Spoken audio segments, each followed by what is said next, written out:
ପରେ ଆମର 45ଟି ପଞ୍ଚାୟତର ସବୁ ବୁଥ ସଭାପତି ଏବଂ ବୁଥର ସଭାପତି ଓ ତାଙ୍କ ସହିତ ତାଙ୍କର କମିଟି ଏବଂ ପଞ୍ଚାୟତର ପ୍ରମୁଖ ସହପ୍ରମୁଖ ପ୍ରଭାରୀ ମଣ୍ଡଳ କମିଟି ମଣ୍ଡଳ ସଭାପତି ହେଇଥିଲା। ତେଣୁ ଆଜି ପ୍ରଥମ କରି ନୁହଁ, ନିଆଳିରେ ସିଠାଳ ମଣ୍ଡଳରୁ ଆରମ୍ଭ ହୋଇଥିଲା ଯେ ବୁଥ ସଭାପତି ମାନଙ୍କୁ ସମ୍ବର୍ଦ୍ଧନା କରିବାର ପ୍ରୟାସ ରହିଥିଲା। ଯେହେତୁ ବୁଥ ସଭାପତିଙ୍କର ଗୋଟେ ସଂଗଠନର ବହୁତ ବଡ଼ ପ୍ରମୁଖ ଭୂମିକା ରହୁଛି, ତେଣୁ ତାଙ୍କୁ ଆମେ ସମ୍ବର୍ଦ୍ଧିତ କରିବାର ଥିଲା।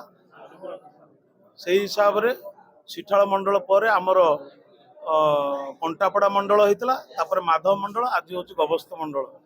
7ଗୋଟି ମଣ୍ଡଳରୁ 4ଟି ମଣ୍ଡଳ ଆଜି ହେଇଥିଲା।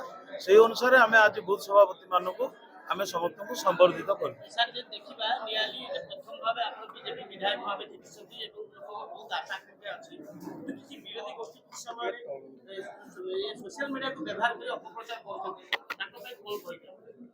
ତାଙ୍କ ପାଇଁ ମୁଁ ଧନ୍ୟବାଦ ଦେବି। କାହିଁକି ଜଣେ ବିରୋଧୀ ଦଳ ଯଦି ନ ରହେ, ଗୋଟେ ଗଣତନ୍ତ୍ରରେ ଯଦି ବିରୋଧୀ ଦଳ ନ ରହିବେ ତାହେଲେ ସେ ଗଣତନ୍ତ୍ରଟା ନଷ୍ଟ ହୋଇଯିବ। ତେଣୁ ବିରୋଧୀ ଦଳ କହିବେ, ଅପପ୍ରଚାର କରିବେ, ଯେଉଁମାନଙ୍କର ପ୍ରକୃତି ଯାହା ସିଏ କରିବ। ପ୍ରକୃତି ତ ମଣିଷର ମଲେ ଯାଏ। ତେଣୁ ଆମେ କ'ଣ ପରିବର୍ତ୍ତନ କରିପାରିବା କି? ଏମିତି ବି ଆପଣଙ୍କ ଭଳିଆ ସାମ୍ବାଦିକ ଅଛନ୍ତି, ମୁଁ ତାଙ୍କୁ ଧନ୍ୟବାଦ ଦେବି। ବିଭିନ୍ନ ଜାଗାରେ ରାସ୍ତା ହେଇନି, ସେ ସାମ୍ବାଦିକ ମାନେ ଦେଖାଉଛନ୍ତି ଏଠି ରାସ୍ତା ହେଇନି, ଏଠି ଜଣେ ଲୋକ ଘର ପାଇନି, ଏଠି ବ୍ରିଜ ନାହିଁ। ସେଇ ସାମ୍ବାଦିକ ମାନଙ୍କର ମୁଁ ଯେତେବେଳେ ସୋସିଆଲ ମିଡ଼ିଆରେ ଦେଖେ, ମୁଁ ତା ପରଦିନ ଯାଇକିରି କାମଟାକୁ ଆରମ୍ଭ କରେ। ତେଣୁ ସେ ସାମ୍ବାଦିକ ମାନଙ୍କୁ ମୁଁ ଧନ୍ୟବାଦ ଦେବି।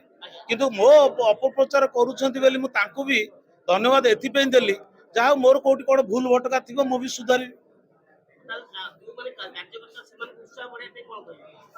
କାର୍ଯ୍ୟକର୍ତ୍ତା ମାନଙ୍କର ଆମର ବହୁତ ଜୋଶ ଅଛି। ଭାରତୀୟ ଜନତା ପାର୍ଟି ଗୋଟେ ଭାଇଚାରାର ଦଳ, ଏତିକି ମନେ ରଖନ୍ତୁ। ଆଉ ବିକଶିତ ପାଇଁ, ରାଷ୍ଟ୍ରର ବିକାଶ ପାଇଁ ଫାଷ୍ଟ ଭାରତୀୟ ଜନତା ପାର୍ଟିର ଲକ୍ଷ୍ୟ ହେଉଛି ରାଷ୍ଟ୍ରର ବିକାଶ।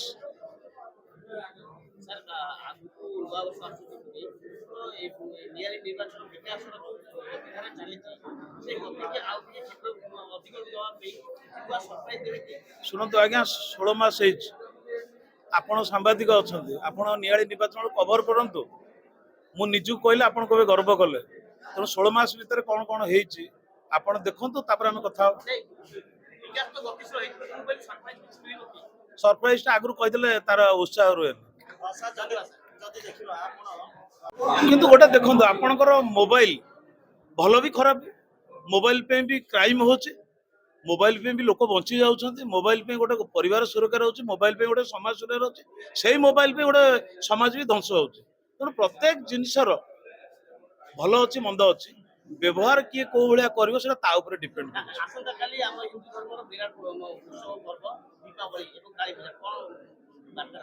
କାଳୀ ପୂଜା ଅବସରରେ ମାଙ୍କର ଏଇ ଯୋଉ ପବିତ୍ର ପୂଜା, ଆମେ ମାନେ ଏତିକି ମୁଁ କହିବି, ନିଆଳି ନିର୍ବାଚନ ମଣ୍ଡଳୀ ସୁଖ ସମୃଦ୍ଧି ଏବଂ ଭାଇଚାରା ହିଁ ନିଆଳି ନିର୍ବାଚନ ମଣ୍ଡଳୀ ରହୁ, ସମସ୍ତଙ୍କର ମଙ୍ଗଳ ହଉ, ସମସ୍ତେ ଭଲରେ ରୁହନ୍ତୁ, ଏତିକି ହିଁ ମୋର ସମସ୍ତଙ୍କ ପ୍ରତି, ମୋର ମା କାଳୀଙ୍କ ପାଖରେ ମୋର ଏଇଟା ମୋର ପ୍ରାର୍ଥନା। ମୁଁ ନିଆଳି ନିର୍ବାଚନ ମଣ୍ଡଳୀର ସୋସିଆଲ ମିଡ଼ିଆର ମେନ୍ କୋଅର୍ଡିନେଟର ଅଛି ବର୍ତ୍ତମାନ।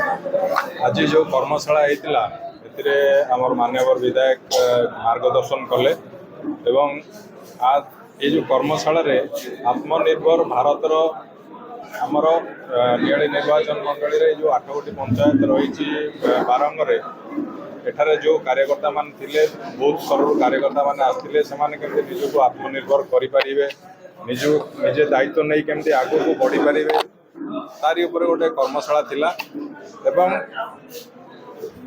ଏଠାରେ ଯେଉଁ ନୂଆ ନବନିର୍ବାଚିତ କାର୍ଯ୍ୟକର୍ତ୍ତାମାନେ ବହୁତ ସ୍ତରରୁ କରାଯାଇଥିଲା, ତାଙ୍କୁ ସମ୍ବର୍ଦ୍ଧିତ କରାଯାଇଥିଲା ଏବଂ ସାଂଗଠନିକ ବିଷୟ, ସୋସିଆଲ ମିଡ଼ିଆ ବିଷୟ ସବୁ ପୁଙ୍ଖାନୁପୁଙ୍ଖ ଭାବରେ ଆଲୋଚନା କରାଯାଇଥିଲା।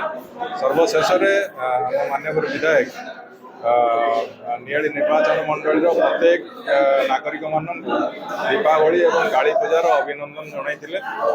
ଏହା ହିଁ ଆଜିର ମୁଖ୍ୟ କାରଣ ଥିଲା, ମୁଖ୍ୟ ପ୍ରୋଗ୍ରାମ ଥିଲା। ତେଣୁ ମୁଁ ବି ଆଜି ନିଆଳି ନିର୍ବାଚନ ମଣ୍ଡଳୀରେ ଥିବା ସମସ୍ତ ଭାଇ ଭଉଣୀ ଭୋଟର ଭାଇମାନଙ୍କୁ ଅଭିନନ୍ଦନ ଜଣାଉଛି, କାଳୀ ପୂଜାର ଅଭିନନ୍ଦନ ଜଣାଉଛି, ଦୀପାବଳିର ଅଭିନନ୍ଦନ ଜଣାଉଛି।